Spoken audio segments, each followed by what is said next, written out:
Bonsoir à tous et merci de nous rejoindre pour cette tranche d'information. L'éditorial ouvre aujourd'hui le débat sur la pertinence et la performance des organisations régionales et sous-régionales africaines. La CEMAC, qui vient de tenir son 11e sommet, semble ne pas être à la hauteur des espérances des populations des 6 pays qui la composent. Ahmad Makaïla. Monsieur, bonsoir. L'avenir pour le monde est dans les formations des grands ensembles, disait Abraham Lincoln il y a très exactement 46 ans. Aujourd'hui, près de 5 décennies après, cette assertion reste d'une évidence assassine et d'une actualité brûlante. L'Europe a réussi l'union la plus parfaite au propre comme au figuré, les pays de l'Asie aussi, idem pour les Amériques. Quid de l'Afrique? Comme toujours, cette partie damnée délateur accuse un retard à l'allumage. Elle a du mal à parler d'une seule et même voix, au point de se demander s'il n'est pas impropre de parler d'une Afrique. Beaucoup de penseurs et de journalistes, dont moi-même, parce qu'il existe plusieurs Afriques. Et c'est justement à ce niveau que se mesure la profondeur de la balkanisation de l'Afrique après la sinistre conférence de Berlin. Au nord, les Arabes ne sont jamais d'accord que sur leur désaccord, et au sud, c'est la cavalcade. L'Afrique de l'Est et l'Afrique australe d'un côté, l'Afrique de l'Ouest et du centre de l'autre. Il est à remarquer qu'aucune initiative continentale n'a jusqu'ici produit ses effets escomptés, si tant est qu'il ait existé d'initiative continentale à part la création de l'OUA. La seule initiative commune reste à cette date le NEPAD. Et le NEPAD lui-même, plus de 10 ans maintenant après sa création, devrait à mon avis faire son bilan et nous dire ce qu'il en est. De façon générale et aujourd'hui plus qu'hier, il ne serait pas saugrenu de faire l'état des lieux des organisations régionales, sous-régionales, mesurer leur impact, jauger leur pertinence. Ce travail d'évaluation apparaît comme un impératif, un défi de l'heure. Un impératif tant si bien nous nous inscrivons dans la logique d'un nouveau départ. On en crée les organisations au gré et aux humeurs. Les organisations naissent ainsi, survivent et disparaissent. Pour en revenir à notre sous-région, l'Afrique centrale, des organisations, nous en avons créé. Des ambitieuses, des moins ambitieuses, des vraies, des moins vraies du point de vue de l'opérationnalité, avec un objectif ultime, l'intégration. On aura tout essayé, rien à faire. L'intégration passe pour un vrai serpent de mer. La première articulation de cette intégration qui reste la circulation de biens, de personnes et de services reste encore une chimère. Heureusement que le Trésor français continue de garantir la convertibilité de notre monnaie commune. Le franc CFA encore que, même à ce niveau, le CFA émis par la Banque des États de l'Afrique de l'Ouest, la BCEAO, est plus coté que le CFA émis par la Banque des États de l'Afrique centrale, du fait probablement de l'orientation de la girouette des échanges commerciaux, sinon la balance commerciale. C'est dans ce contexte que vient de se tenir finalement, après plus d'un report, le sommet de la CEMAC à Brazzaville, au Congo, avec les résultats que nous connaissons. De la CEMAC et de son autopsie, il sera question dans le prochain épisode de l'éditorial. Vivement lundi prochain.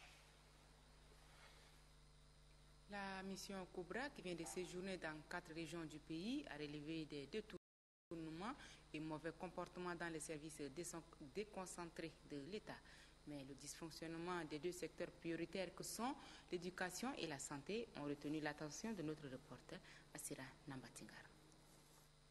L'opération Cobra dans les régions de Wadifira, Wadaï, Bata et Guera a mis à nu la gestion chaotique des régies financières, de l'administration civile et militaire.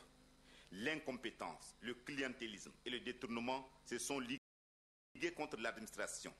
Ces mots ont mis à genoux cette administration, et ce depuis fort longtemps. Il a fallu l'opération Cobra pour qu'elle révèle avec stupéfaction ce dont elle souffre. De nombreux commis de l'État ne sont en réalité que leurs propres commis. Des dizaines de milliards de francs CFA qui auraient déjà pu améliorer substantiellement le quotidien des contribuables tchadiens ont pris la direction des comptes privés.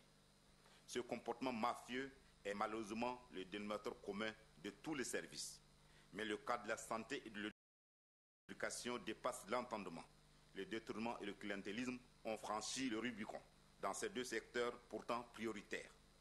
Ils occupent sinistrement le premier rang dans les statistiques des détournements et malversations dans les régions inspectées.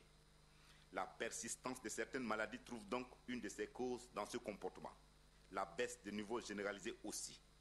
Le Tchad pourra-t-il atteindre les objectifs du millénaire pour le développement d'ici à 2015 avec cette situation qui prévaut dans le secteur de la santé et de l'éducation? Heureusement, les plus hautes autorités ont déjà vu de loin les menaces qui planent sur l'avenir du pays en lançant cette opération Cobra, bien appréciée par la population dans les régions visitées. Le gouvernement, qui fonde tout son espoir sur la santé et l'éducation dans le cadre de la renaissance du pays, a certainement tiré déjà toutes les conséquences et saura désormais redistribuer les cartes dans ces deux secteurs prioritaires et clés. Cérémonie de présentation des présumés malfrats à la Direction générale de la police nationale. Le ministre de la Sécurité publique, qui avait à ses côtés le directeur général de la police nationale, Abdoulaye Georges Moyalta, a présenté à la presse les malfrats et les engins volés. Ce sont au total 9 malfrats et 9 motos de toutes marques saisies qui sont présentés aux hommes de médias. Kandataou Hamia. Des recherches actives, une enquête policière fructueuse et une traque sans merci ont permis à la police nationale de mettre le grappin sur 9 présumés malfrats qui écument les rues de N'Djamena et leurs butins. 9 motos de toutes marques extorquées des mains de leurs légitimes propriétaires sont récupérées par les agents de la police nationale. C'est le résultat d'un travail de l'équipe de suivi chargée de traquer ceux qui troublent l'ordre et la quiétude de la population.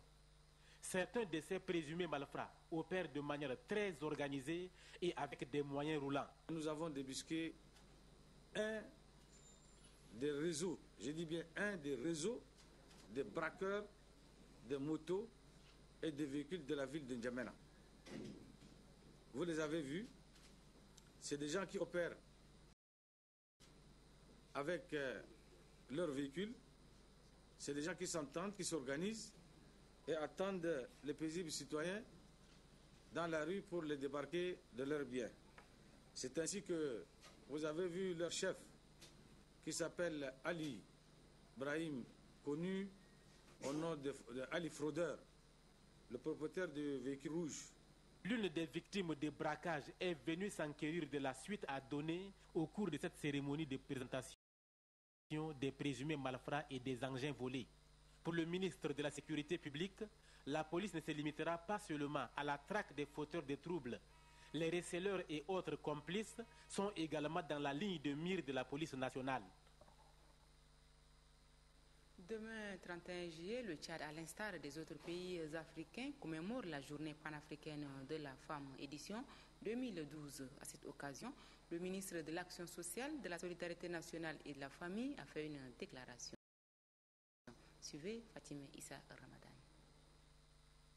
Les Nations Unies, à travers le Fonds des Nations Unies pour la femme, ont décidé de donner un sens plus profond à cette journée en invitant la communauté internationale à se rappeler des génocides de Rwanda au cours duquel le pays a été plongé dans une guerre fratricide sans précédent, dont les principales victimes sont les femmes et les enfants. Dès lors, les États au niveau continental s'attellent chaque année à développer des campagnes de sensibilisation sur la culture de la paix, le respect de la dignité des personnes humaines, mais aussi et surtout la productivité politique des femmes dans les postes de prise de décision. Notre pays célèbre cette journée pour marquer son engagement dans la lutte contre toutes les formes de violence faites à l'égard des personnes vulnérables en général et à l'égard des femmes et des enfants en particulier. Le thème retenu pour le 18e anniversaire est « Femmes et gestion rationnelle des ressources naturelles ». À travers ce thème, le ministère de l'Action sociale, de la famille et de la solidarité nationale entend favoriser l'accès d'un grand nombre de la population en général et des femmes en particulier sur le bien fondé de la gestion rationnelle de nos ressources naturelles actuellement en proie à une destruction massive de la part de certaines personnes véreuses et en mal d'intention. Le PNSA, Programme national de sécurité alimentaire, a réceptionné provisoirement 600 hectares d'aménagement hydro-agricole. C'était à Kim, dans le département du Mayobone. Ghislain Tchani-Koudou rapporte. La cérémonie de réception provisoire des 600 hectares d'aménagement hydro-agricole a commencé par la présentation des travaux effectués par des techniciens. Après cette présentation, la délégation du PNSA, conduite par Abdoulaye Sabour Koudar, est allée visiter l'aménagement hydro-agricole réceptionné. Le conseil économique de la région du Mayo-Kébi-Est, Madi Ngartouroum, représentant le gouverneur, a remercié le chef de l'État pour avoir lancé la campagne d'irrigation de 20 000 hectares dans la localité. Quant au sous-préfet de Kim, Ali Ramat, il se félicite des efforts fournis par le chef de l'État dans le domaine agricole. Pour le représentant du chef de canton de Kim, Labik Boukar, ces 600 hectares d'aménagement permettront de garantir la sécurité alimentaire et enrayer la faim. Le responsable de passation de marché au PNSA a dit que le gouvernement ne cesse de mobiliser depuis quelques années d'importantes ressources en vue d'améliorer la quantité et la qualité de la production agricole. Notre objectif au niveau du programme national de sécurité alimentaire, PNSA, c'est d'enrayer carrément la famine du Tchad. Le PNSA n'est pas seulement aujourd'hui à Kim 1 ou Kim 2 ou bien dans la zone du Mayo-Kébi-Est. Le PNSA est dans les 1 284 000 km², c'est-à-dire nous coiffons tout le Tchad. Notons que les travaux d'aménagement des 600 hectares de périmètre agricole réalisés par la Société tchadienne de construction et de commerce général ont coûté plus de 3 milliards de francs CFA. Voilà, c'est avec ce reportage de Ghislain Tchani-Koudou que s'achève cette tranche d'information. Merci de votre fidélité et passez une excellente nuit.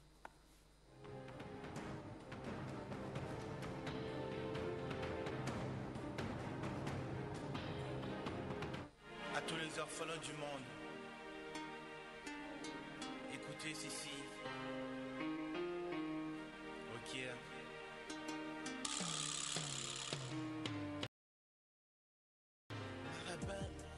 Marabanwa, papa. Marabanwa, Messi de Kagambo. Marabanwa, maman. Marabanwa, dunia ginele mama. Marabanwa, Allah. Marabanwa, male monobo Allah. Ma solitude a commencé en 1999 quand maman était à l'hôpital. Le docteur nous a dit que c'était rien que la carie, qu'elle pouvait s'en sortir de sa maladie. Je me suis dit que ce n'était pas une maladie de Allah. J'étais trop petit en ce moment et j'avais trop l'envie de m'amuser avec ma maman. Hélas, en l'an 2000, à 1h du matin, j'entends Coco à ma porte. J'ai ouvert la porte, j'ai trouvé ma tante en train de verser des larmes. Je lui pose la question, qu'est-ce que tu attends-t-il? Elle me répond, ta maman t'a quitté, dit hey, j'étais à bout de souffle. Quand elle m'a donné cette nouvelle, on a tous pleuré, car tout le monde était blessé éternellement. Plus de merde dans cette vie dure, la vie s'annonce trop dure et durement. Je dois me battre pour m'en sortir de cette vie dure. Paix à ton âme, maman Hélène, c'est pour ma famille, tous les orphelins du monde que je fais ceci. Marabanwa, papa. Marabanwa, Messi de Kagambo. Marabanwa, maman. Marabanwa, dunia ginele mama. Marabanwa, Allah.